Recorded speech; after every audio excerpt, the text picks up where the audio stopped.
Hello everyone, I'm Charlie Smith. And I'm Eddie Rahx, and you're watching Sweet Daddy's Monster Jam.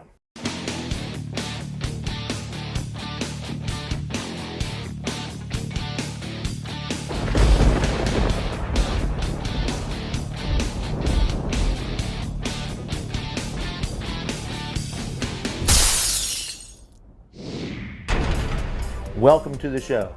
Today we are looking at a great musician named Thomas Claxton. He's a wonderful local musician here in Savannah that also travels around, even up to New York a lot. And he is an amazing talent, and we are happy to feature him today. Charlie, how did we meet Thomas Claxton? I've known Thomas for a while.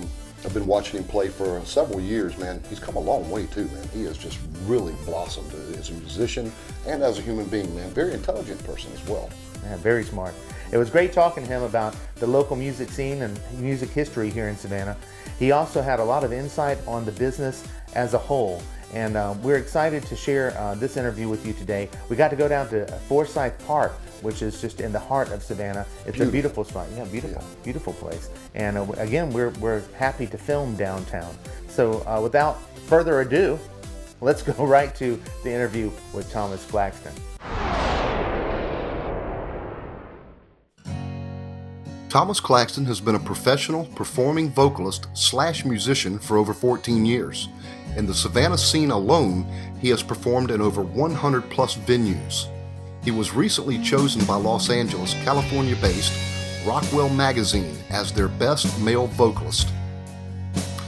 He was recently featured online for Acoustic Guitar Magazine and is currently endorsed by the following brands: Lewis Audio, Klotz Cables, Taylor Guitars, Gator Cases, 64 Audio and Ear Monitors, Triad Orbit Stands, and G7 Capos. He performs over 300 gigs a year, and I was fortunate enough to catch up with him in Savannah, Georgia at Forsyth Park.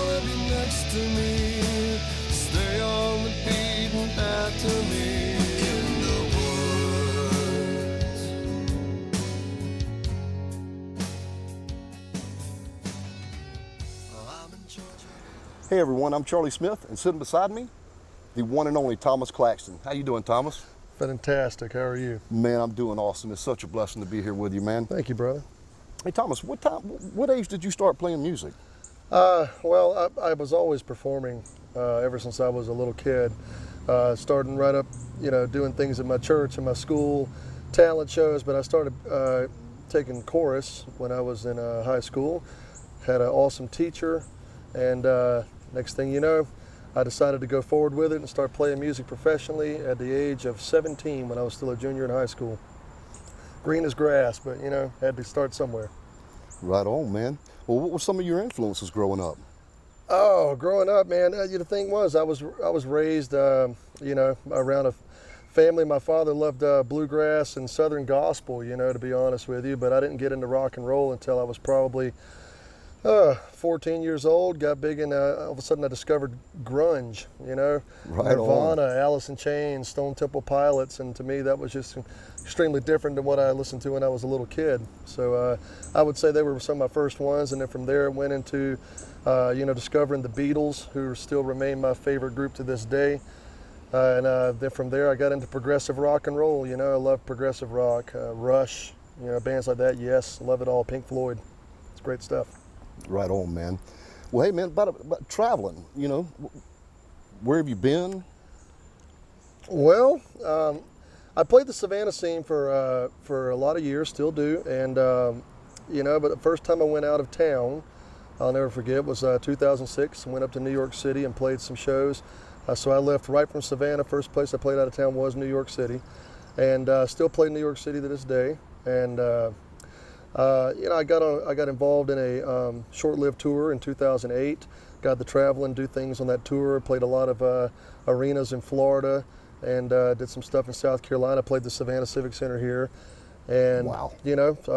From there I got back into the local scene a good bit. Got heavy back into it, and decided to branch out some more not too long back. And I've been doing shows in Florida, New York, all the way to Los Angeles. So. Right on, man. Well, I must tell you guys, if you want to see a good musician, you need to catch this guy. Matter of fact, it'll be on our screen in a little while. You can catch him Friday night at City Market. It's going to be awesome. I'll be there. Thomas, will you tell us about some people that you played with? Well, I always like to give the props out to the local guys first and foremost, because they're the ones who stick with you through the thick and the thin, So one of my biggest influences in the area was Mark Vackwer. Mark and I put a band together in 2004, had that band for about 4 years, and, so Mark's been with me there for a long time. That band came to an end about 2008. In 2011, I put my current band, Thomas Claxton and the Myth, together, playing with Paul Cooper, who plays drums around town, phenomenal drummer, and Craig Johansson, guitar player, excellent vocals, and Rodney Smith on the bass guitar.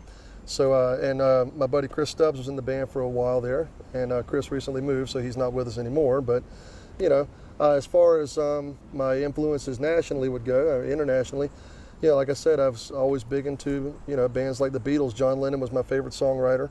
Right on. What about touring? Have you lately been doing any touring? Well, if you want to call it touring, but traveling. Traveling, yeah. I just got off the road. I was gone. I've only seen my house probably 5 days in the past month and a half.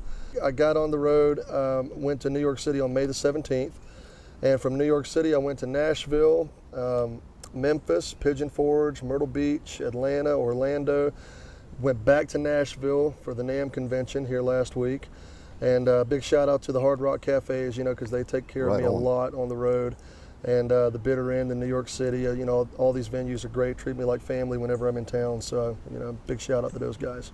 Man, I tell you, I'm going to let you slide on this one, but promise me one day you're going to bring me a drum charm from Hard Rock Cafe. You remember I texted you that the other day. Yeah. It won't be a problem. I'll get you one. Don't worry about it. Hey, so, what about your endorsees? Who all's endorsing you? Well, I've come across a lot of great products, and through people I've met, they've been told about me, and I started working with Lewitt Audio, who a great company for microphones, and they're up and coming. But I tell you, man, I would use their stuff over most microphones that I've used in the past, from Shure to Sennheiser. Still go with Lewitt though any day. Klotz guitar cables, which are just absolutely fantastic. I threw almost every cable I've had in the trash after I started using Klotz, because there just wasn't any sense in going back to them after those guys. Gator cases, it was always fantastic. Taylor guitars here. Yeah. 1964 in-ear monitors, always treat me great. Triad Orbit advanced stand systems are great, and G7 capos, man. All these guys, like I said, I'm part of the artist family with them, and they always treat me fantastic. Watching you grow through the years is amazing, man. And now you're starting to play, and open up for people and play gigs with people. Name some of the well-known acts out there that you've opened up for and got a chance to play with. Well, I always consider there to be a difference in people that I've toured with and people that I've opened up for. Chuck Negron from Three Dog Night, I had an opportunity to play in a band with him. Worked with some different people, performed with him on stages like Nico McBrain from Iron Maiden. I did do one gig with him, very one-off performance. Some of the guys I've opened up for, range from, Mother's Finest, Driving and Crying, Stephen Piercy from Rat, Millie Matiovic, excellent vocalist. Unbelievable, right on.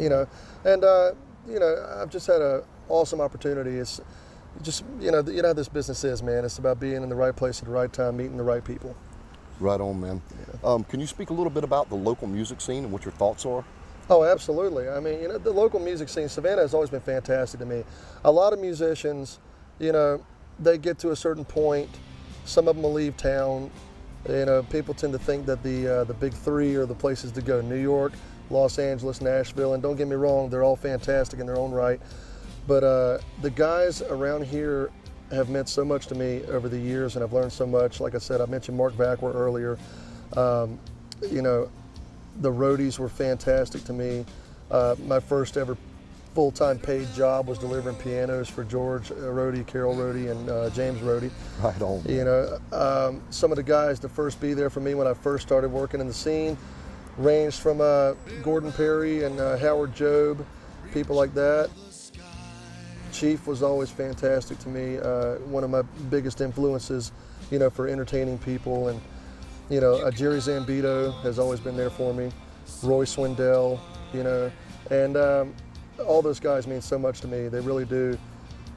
Huge influences. I'm the kind of guy, when you're a young guy coming up in the scene, the biggest mistake you can ever make is thinking that you already know it all. And when you got guys who have been there 20, 30, 40 years prior to you already doing it and tearing up the local scene and rocking all the gigs out, those are the guys you need to be listening to. And that's what I always tried to do. You know, these guys always were a huge influence. So nothing but love for all of them. Amen on that, brother. You know, Charlie, I got to be honest, man. I think that's one of the things that kind of bugs me the most in the local scene is the fact that a lot of the guys that have been around here for so many years, playing, sweating, entertaining crowds day in and day out, some of the local coverage doesn't give enough coverage to these guys.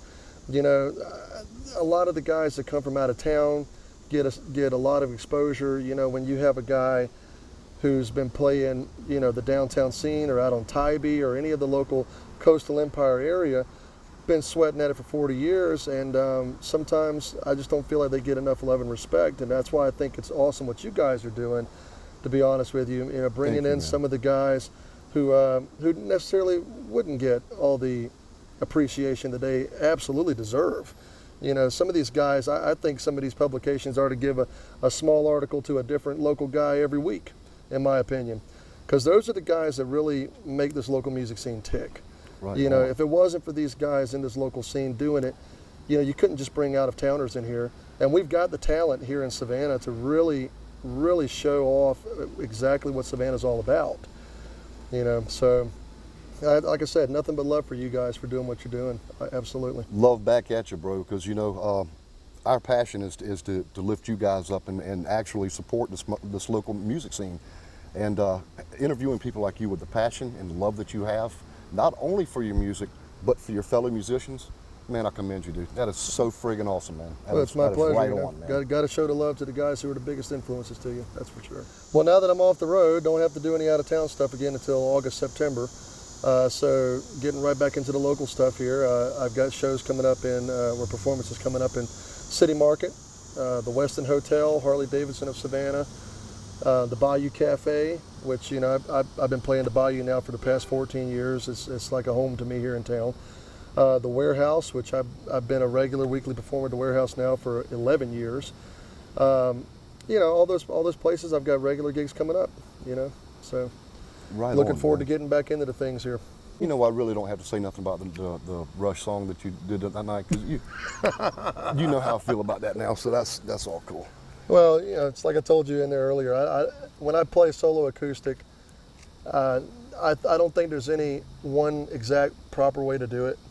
You know, of course, you know, my band is a totally separate discussion, but the solo acoustic gigs, I always kind of went against the grain. I wanted to do stuff, you know, not that I don't do some of the typical stuff, but I always wanted to do stuff that you might not think a solo acoustic guy would be doing. That's why I play Queen and Rush and Alice Cooper, stuff like that, you know, because Savannah wants cover songs, and I play a lot of originals out of town. That's where I'm able to focus on it.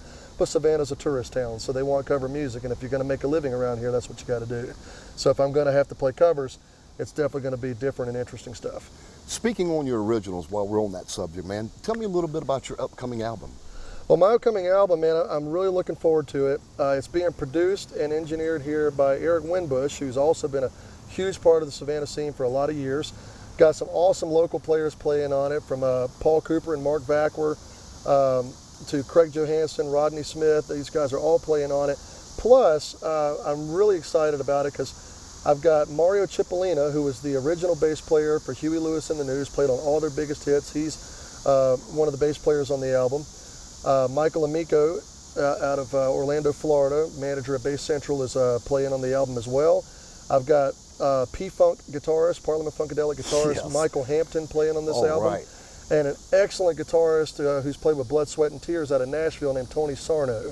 So, you know, really looking forward to this. I got a lot of guys that I've worked with on the road, and a lot of guys that, you know, I've met here recently, and some of my best friends in the world also playing on this. So ultra, ultra, ultra excited about it. My upcoming album and my 2 previous albums will be available on the internet, iTunes. You'll be able to find it on my website, thomasclaxtonmusic.com, and also at all my gigs.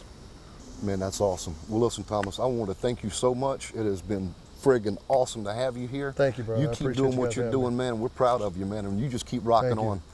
Trying my best, man. All you can do is work at it. You know, success is how you perceive it, in my opinion. That's So, it. Well, peace and love, brother. Thank you, bro. Definitely. Appreciate it. You got it, man. Rock on, people.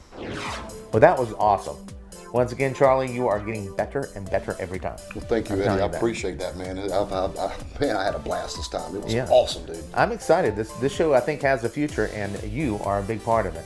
I tell you, you couldn't even tell you were sweating too much in that video, but it was really hot in Forsyth Park. Man, I was beating up, dude. I mean, just totally beating up, man. Yeah, but it was a beautiful day nonetheless. Yes, it was. We had a little thunder boomer come through. That's why it got kind of hot. But still, nice shots of the fountain, nice shots of the beautiful oak avenues down there, and it's just a lovely place to be. We also stopped by a little coffee shop there, the Sentient Bean. If you ever get a chance, really good coffee there. Oh, yeah, it jacked me up for sure, Yeah. man. Yeah, it was pretty strong stuff. But we want to thank again Thomas Claxton and his sponsors for being a part of the show today. And we look forward to our next show where we're going to meet up with Jason Bible. Now, Jason Bible is another local musician that is just incredibly talented, and you're going to be hearing from him next Friday. So look for Jason Bible next Friday. And then I think we have a special appearance from a young man that's very close to Charlie Smith. You're right on. My son, Kyle Smith. Kyle Yeah. Smith will be on in just 2 weeks. But next week, look for Jason Bible. This is Eddie Rahx signing off. And catch us next time when we kick the Bobo.